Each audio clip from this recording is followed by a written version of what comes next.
Welcome to 99 TV. నేను లక్ష్మి. పాత బస్తీ ఒకప్పుడు పండుగల హోరుతో రద్దీ మార్కెట్లతో జనంతో నిండిపోయే ఈ ప్రాంతం ఇటీవల కాలంలో వరుస హత్యలు, చిన్న చిన్న వివాదాలు పెద్ద గొడవలుగా మారడం, పాత వైరం కొత్తగా చెలరేగడం వంటి కారణాలతో ఉద్రిక్తతలకు కేంద్ర బిందువుగా మారింది.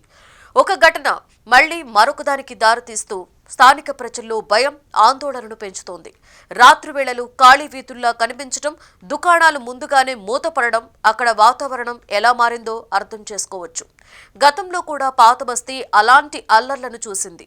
చిన్న తగాదాలు పెద్ద మెజారిటీ ఘర్షణలుగా మారిన సందర్భాలు ఉన్నాయి. ఆ అనుభవం కారణంగా ప్రతి చిన్న సంఘటననైనా పోలీసులు అప్రమత్తంగా ఉండాల్సి వస్తుంది.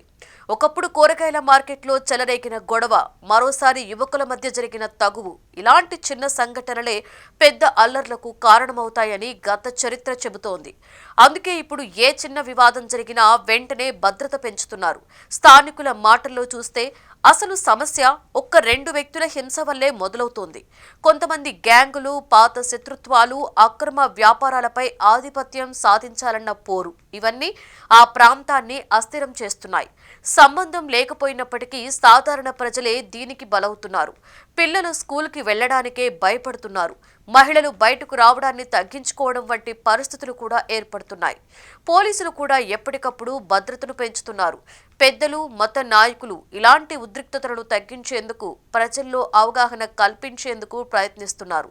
కానీ శాంతి రావాలి అంటే సమస్యల మూలం అయిన గ్యాంగ్ హింస, పాత కక్షలు, అనుమానాస్పద కార్యకలాపాలపై కఠిన చర్యలు తప్పనిసరి. పోలీసులు, ప్రభుత్వం పాత బస్తీలో ఎంతగా భద్రత ఏర్పాటు చేసినప్పటికీ అక్కడ హత్యలు జరగడం మాత్రం ఆగడం లేదు. తాజాగా వెంటనే 2 హత్యలు జరగడం సంచలనంగా మారింది. సరిగ్గా వారం రోజుల క్రితమే హైదరాబాద్ నగరంలోని పాత బస్తీలో ఓ వ్యక్తి దారుణ హత్యకి గురయ్యాడు. రైన్ బజార్ పోలీస్ స్టేషన్ పరిధిలో గుర్తు తెలియని వ్యక్తి కత్తిపోట్లతో పడి ఉన్నట్లు పోలీసులకు స్థానికులు సమాచారం అందించారు. వెంటనే అక్కడికి చేరుకున్న పోలీసులు ఆ బాధితుడిని హుటాహుటిన సంతోష్ నగర్లోని యశోద ఆసుపత్రికి తరలించారు. అయితే తీవ్రంగా గాయపడిన సదరు వ్యక్తి చికిత్స పొందుతూ మృతి చెందాడు. మృతుడు పాత బస్తీ రైన్ బజార్ కు చెందిన మహమ్మద్ జునైద్ గా గుర్తించారు. రియల్ ఎస్టేట్ వ్యాపారి అయిన జునైద్ ను కొంతమంది గుర్తు తెలియని వ్యక్తులు విచక్షణ రహితంగా కత్తులతో పొడిచారని, తీవ్రంగా గాయపడిన జునైద్ ను హాస్పిటల్కి తరలించగా పరిస్థితి విషమించి మృతి చెందాడని పోలీసులు తెలిపారు. ఈ హత్యకు సంబంధించి 2 నిందితులను అరెస్టు చేసిన పోలీసులు విచారణ మొదలుపెట్టారు. హత్యకు గల కారణాలపై ఆరా తీస్తున్నారు. అయితే నిందితులు, బాధితుడు ఇద్దరూ కూడా బంధువులే. తాజాగా పాత బస్తీ కామాటిపుర పోలీస్ స్టేషన్ పరిధిలో మంగళవారం రాత్రి అరవింద్ మోస్లీ అనే వ్యక్తి దారుణ హత్యకి గురయ్యాడు.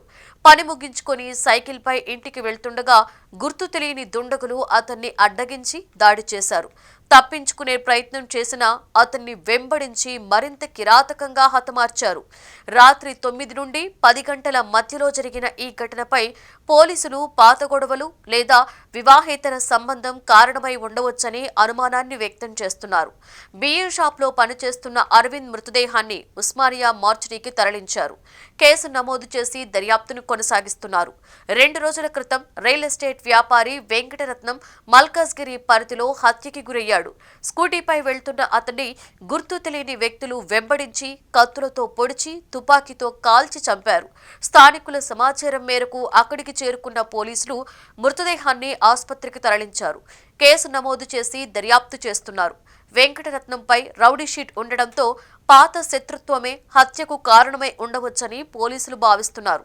పాత బస్తీలో మాత్రమే కాకుండా భాగ్యనగరంలోని మిగతా ప్రాంతాలలో కూడా వరుసగా జరుగుతున్న హత్యలతో నగరంలోని శాంతి భద్రతలు సడలుతున్నాయనే ఆందోళన కలుగుతోంది. పట్టపగలే దోపిడీలు, దాడులు జరగడం ప్రజల్లో భయాన్ని పెంచుతున్నాయి.